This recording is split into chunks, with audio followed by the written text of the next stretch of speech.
Okay, this is chapter 25, the 60s, covering from the period roughly 1960 to 1968, one of the most turbulent decades in American history, characterized greatly by the Vietnam War and the Civil Rights Movement.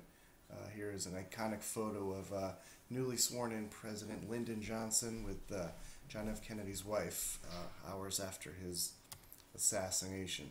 So the freedom movement has continued from the 1950s, this rising tide of protest.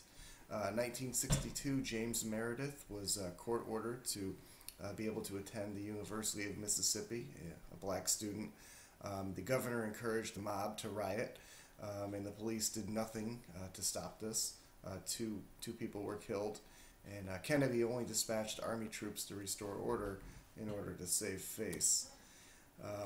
Martin Luther King wrote his very famous letter from Birmingham jail asking white moderates to commit to racial justice, and he recounted the daily abuses that black Southerners faced. Police Chief Bull Connor ordered brutal attacks on the children that were protesting in Birmingham, and later that year in the same city, the very famous 16th Street Baptist church bombing, in which four young black girls were killed in the basement of a church by a bomb by members of the Ku Klux Klan. Later that year in 1963 saw the March on Washington, where 250,000 blacks and whites called for passage of a civil rights bill in Congress, and this was the high point of the civil rights movement. And they called for laws barring discrimination in employment, minimum wage increase. This was the site, of course, of Martin Luther King's very famous "I Have a Dream" speech. So John F. Kennedy, elected in 1960, his main interest was the Cold War, not the civil rights movement. And most of his presidency was dominated by these Cold War events. 1959, when Castro took over Cuba and nationalized Americans' lands, the CIA's planned an invasion to depose Castro. Castro was going to form an alliance with the Russians. Eisenhower stopped trade with the island, and right after Kennedy took office, in April of '61, the Bay of Pigs invasion was launched. CIA trained anti-Castro Cubans. Kennedy failed to support the invasion with air cover, and it was an epic disaster for the United States. Kennedy looked weak and ineffective. Most of the soldiers were either captured or killed, and it just drove Castro even closer to the Russians. The Americans tried numerous times to murder Castro, every attempt resulting in failure. Also in 1961 was the erection of the Berlin Wall, which stood as a symbol of the Cold War and that division of Europe, and it lasted all the way until the wall came down in 1989. The following year, 1962, saw the closest the world's ever seen of World War III, of a global Holocaust. The Cuban Missile Crisis. American spy planes detected nuclear missiles capable of delivering, missiles capable of delivering nuclear warheads. John F. Kennedy was advised to invade Cuba. Instead, he imposed a blockade of the island so that more missiles could not enter. And then there was a 13-day standoff. Eventually, Nikita Khrushchev agreed to remove the missiles. America promised not to invade Cuba, and they also secretly promised to remove missiles that they had installed in Turkey. And if an invasion had happened, it very well could have led to a Third World War. The following year, 1963, the end of November, Kennedy was murdered in Dallas, shot and killed, possibly by Lee Harvey Oswald. The world may never know the actual truth behind this assassination. If you ask people in the 60s where were they when they found out JFK was assassinated, and almost everybody knows exactly what they're doing, kind of like my generation's September 11th. So the new president was Lyndon Johnson. Grew up poor in Texas, taught Mexican children before he got into politics, became a very prominent member in Congress, and thrust upon the presidency in 1963. Johnson's crowning achievements dealt with civil rights and help to the poor. Civil Rights Act of '64, which was passed, barred racial discrimination in employment, in hospitals, schools, things like that. In the Freedom Summer, Mississippi Voter Drive was enacted in that state. 1% of the 50% black people, 50% of the people in Mississippi were black, and only 1% were actually registered to vote.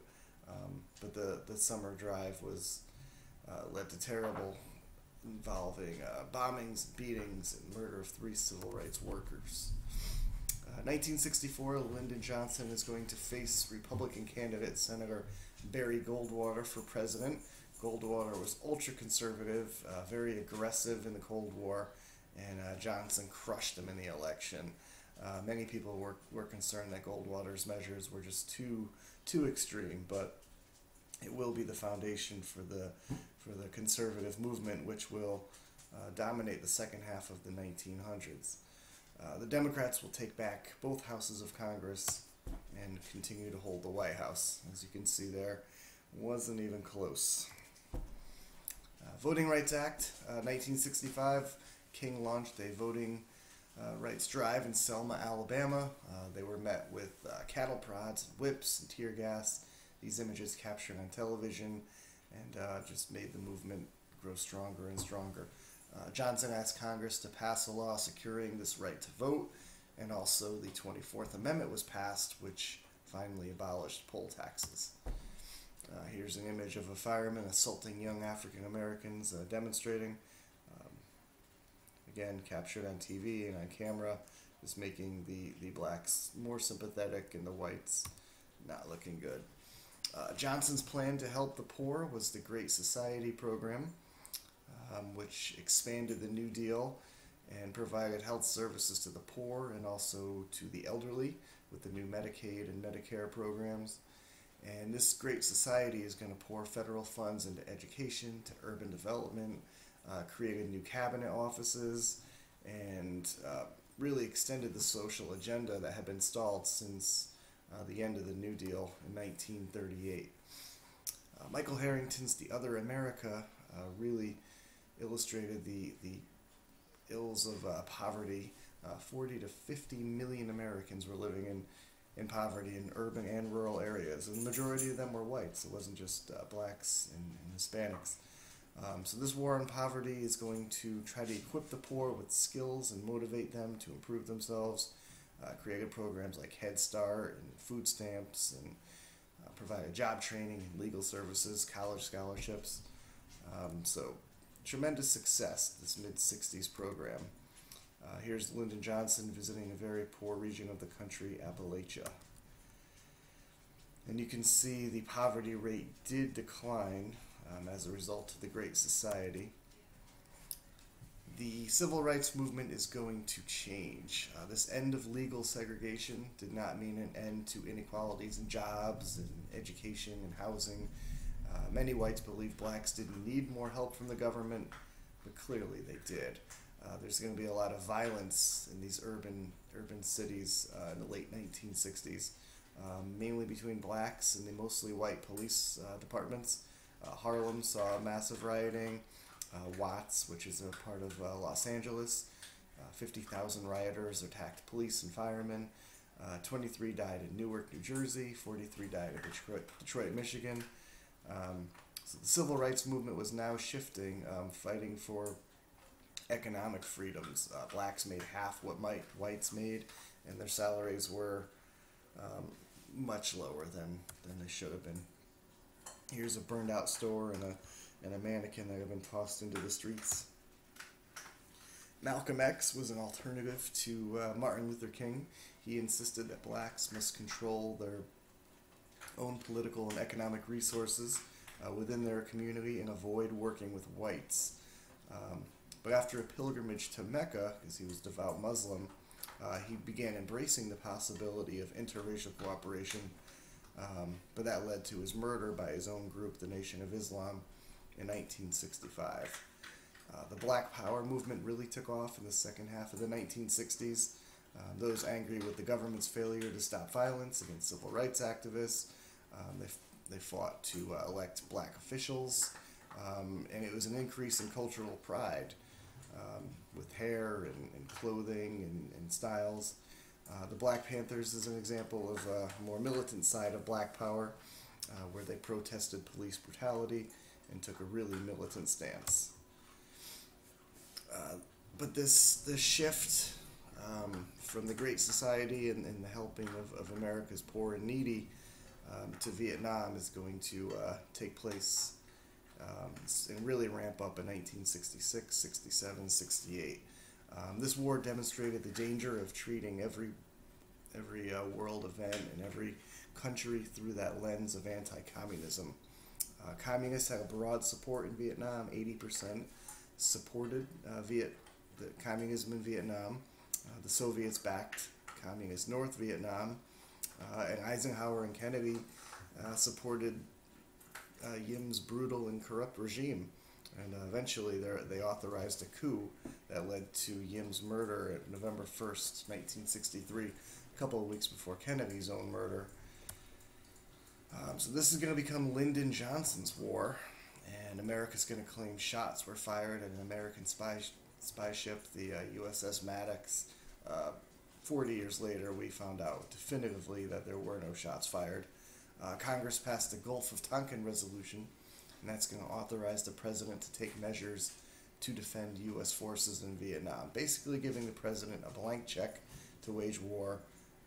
Well, in fact, the decision should be in the hands of Congress to begin with. 1964 election campaign, Johnson said he had no intention of sending troops into Vietnam, but early on in 1965, the airstrikes began. And by 1968, 500,000 troops were stationed in Vietnam. More bombs were dropped in that country than every participant of World War II combined. And the Vietnamese still did not surrender. Seek and destroy missions burnt out villages. There were massive assaults against innocent civilians, massacres. It was just a terrible, dreadful war. Atrocities committed on both sides, and the war just dragged on and on. American soldiers in South Vietnam carrying wounded men here in this picture. And here's an image of Vietnam, North Vietnam communist up here, and then South Vietnam not communist, but also not democratic. So the anti-war movement is really going to ramp up. The war sidetracked the Great Society, and this war is going to divide families, universities, and even the Democratic Party. A counterculture, generational rebellion against authority movement's going to emerge. The young are going to reject their elders' values and behaviors. They're going to be centering on the free individual. Self-indulgence and self-destruction was built into this counterculture. Massive increase in the use of drugs. And here's a 1969 anti-war demonstration. And then a very famous Woodstock Festival protesting the Vietnam War. Also 1969, many of the greatest bands in rock and roll history were there. 1960s is also known for the rights revolution. The Supreme Court is going to greatly expand Americans' rights in this time period. They're going to dismantle that Cold War loyalty system. They're going to allow individuals again to hold unpopular views without worry of arrest.